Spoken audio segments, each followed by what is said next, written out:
Hemos mencionado que existen dos diagramas, el diagrama de transformación isotérmica y el diagrama de enfriamiento continuo. Ambos son similares, como se observa en esta figura. Acá tenemos los dos diagramas juntos. La línea llena indica la transformación por enfriamiento continuo. Entonces, este diagrama que está acá sería un diagrama de enfriamiento continuo. La transformación se da a medida que disminuye la temperatura. Entonces, la curva de enfriamiento sería una línea siempre decreciente. Normalmente las curvas de enfriamiento son así, no son rectas. Y la línea punteada en este diagrama indica la transformación isotérmica, que sería esta línea de acá y la otra línea de acá. Entonces lo que varía entre un diagrama y el otro realmente son los tiempos a los cuales comienza la temperatura. La transformación isotérmica se da siempre en una línea horizontal. Entonces el tiempo en el que inicia la transformación varía, pero los diagramas son similares. Pero son dos técnicas, son dos formas diferentes de lograr la transformación. Una es manteniendo constante la temperatura y logrando que la transformación se haga a temperatura constante, y la otra es enfriando de manera continua. El enfriamiento continuo puede verse acá en este diagrama. Acá las líneas siempre son decrecientes. Este es el diagrama. Acá está la zona del diagrama donde se da la transformación, y en este caso esta curva de enfriamiento de acá nunca toca al diagrama. Por lo tanto, la austenita entra directamente a la zona de martensita, y lo que yo voy a tener es 100% martensita, 100% de la austenita convertida en martensita, y vamos a estar hablando de un templado muy rápido. Por lo general el templado muy rápido se logra enfriando por medio de agua. El enfriamiento en agua es el enfriamiento más severo que puede tener un acero, o sea, es muy rápido debido a que el agua enfría muy rápido al acero. Cuando el enfriamiento es no tan rápido, menos rápido, la curva puede ser esta de acá. Siempre se logra metiendo o sumergiendo la pieza en un líquido, pero en este caso se usa aceite. Y el aceite lo que hace es que al ser más viscoso, hace que el enfriamiento sea un poco más lento que en agua. El templado en aceite es menos severo. Siempre es un templado, siempre es un enfriamiento rápido, pero el enfriamiento es menos rápido debido a la viscosidad del aceite. La viscosidad es esa propiedad que hace que los líquidos fluyan lentamente. La miel es un líquido viscoso porque cuando uno tiene un recipiente con miel y le da vuelta para sacar la miel, o sea, para que la miel salga del recipiente, para pasarla, por ejemplo, a otro recipiente, entonces la miel fluye muy lentamente. Ese sería un líquido viscoso. El aceite es más viscoso que el agua y por lo tanto el enfriamiento es menos severo. Cuando el enfriamiento es así, menos severo, la curva de enfriamiento entra a la zona del diagrama y hay una transformación a perlita en este caso porque es un acero eutectoide.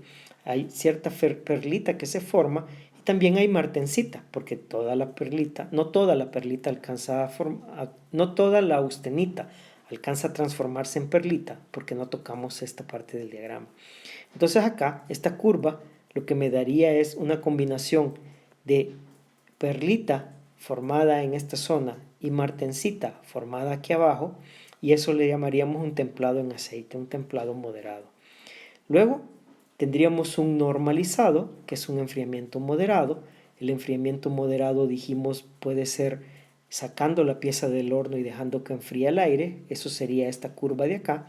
En este caso, la transformación se inicia acá, finaliza toda la transformación, y lo que vamos a tener es perlita, y dependiendo de la temperatura, va a ser una perlita fina. A esto le vamos a llamar un normalizado. O puede ser vainita también. Lo que ocurre es que en este caso falta la parte del diagrama donde está la vainita, y toda esta curva, la curva de enfriamiento toca el 100% de transformación, entonces en este caso no se forma vainita, se forma perlita fina, pero al ser el enfriamiento moderado le vamos a llamar normalizado. Se forma perlita fina. Y un enfriamiento muy lento, como decíamos también, dejando enfriar la pieza dentro del horno y dejando que ambos se enfríen al mismo tiempo, me produce las fases de equilibrio, me produce perlita normal o perlita gruesa, y entonces vamos a tener un recocido. Entonces, en términos de la rapidez de enfriamiento, el enfriamiento lento es el recocido, el enfriamiento moderado es el normalizado, un enfriamiento rápido pero no tan severo sería un temple en aceite y un enfriamiento rápido muy severo sería un temple en agua. Y este acero, a medida las fases se mueven, en este caso hacia la izquierda, se vuelve más resistente. El acero recocido es menos resistente, el acero normalizado es más resistente que el recocido, el acero templado en aceite es más resistente que el normalizado y el acero templado en agua es más resistente que el acero templado en aceite. Más resistente significa que tiene una mayor dureza, significa que tiene una mayor resistencia a la fluencia.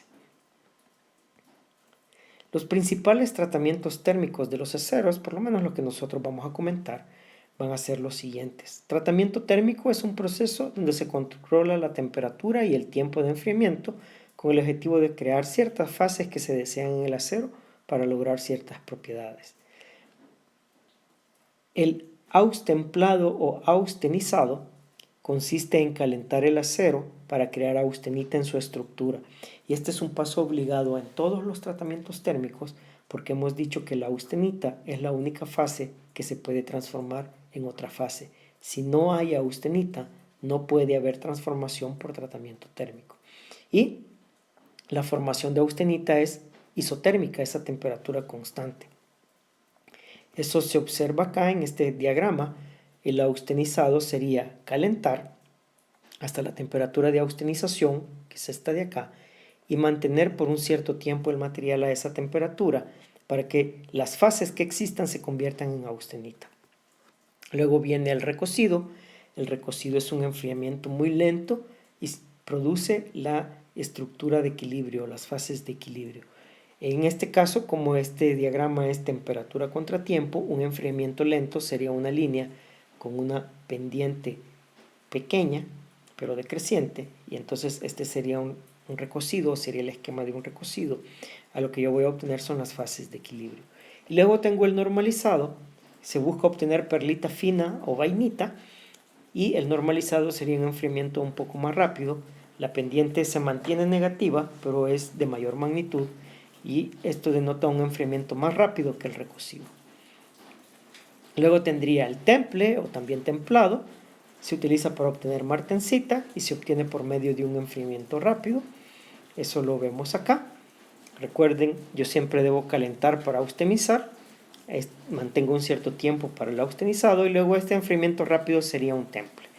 Y lo que yo voy a obtener acá al final del temple es martensita, pero por lo general la martensita tiene muy poca ductilidad, es muy frágil, es muy quebradiza y no se puede usar en aplicaciones de ingeniería. Entonces lo que se hace con el acero templado generalmente es revenirlo. Yo caliento hasta una temperatura menor a la temperatura de austenización, a esa temperatura le llamo temperatura de revenido, mantengo el acero un cierto tiempo y luego enfrío bruscamente, y a esta segunda parte del proceso se le llama revenido, y lo que yo obtengo acá al final es la fase martensita revenida. El acero revenido es muy resistente, tiene una resistencia similar a la del acero templado, pero es más dúctil, tiene una mayor dureza. Eso se puede observar acá en estas tablas. Ya sabemos la nomenclatura de los aceros. Por ejemplo, para un acero 1030, yo voy a tener la condición recocida. Vamos a hacer el lápiz más delgado para poder verlo mejor. Tengo la condición recocida. La condición recocida sería este término de acá, anil. Esta temperatura es la temperatura de austenización. Yo debo calentar el acero 1030 hasta una temperatura de 845 grados centígrados para darle un recocido. Y si lo quiero normalizar, yo lo voy a calentar hasta una temperatura de 925 grados centígrados, porque esta línea de acá es la que me indica el normalizado. Entonces, dependiendo del tratamiento que yo quiera, así es la temperatura de austenización, nos vamos a quedar en el recocido, que sería esta línea de acá. Entonces, yo caliento hasta 790 grados centígrados y mantengo durante un cierto tiempo, y luego si enfrío lentamente, las propiedades mecánicas van a ser las que aparecen acá. Ese acero va a tener este esfuerzo último, va a tener esta resistencia a la fluencia, va a tener este porcentaje de elongación, y así podemos seguir midiendo el porcentaje de reducción de área y la dureza. Si el acero está normalizado, Seguimos con el acero 1030 normalizado, entonces yo tendría toda esta fila de acá. Yo debo calentar hasta 925 grados centígrados para austenizarlo y luego a partir de allí enfrío de manera moderada y la resistencia a la tensión va a ser este valor mayor que la del recocido, la resistencia a la fluencia es este valor mayor que el del recocido, el porcentaje de elongación en este caso sigue siendo mayor o es mayor que el del recocido, pero no es una diferencia significativa. Porcentaje de reducción de área también es mayor. Entonces las propiedades van a depender de la condición en la que se encuentra el material. En esta tabla de acá, las propiedades o los tratamientos térmicos que están ilustrados son el recocido y el normalizado para toda esta familia de aceros al carbón.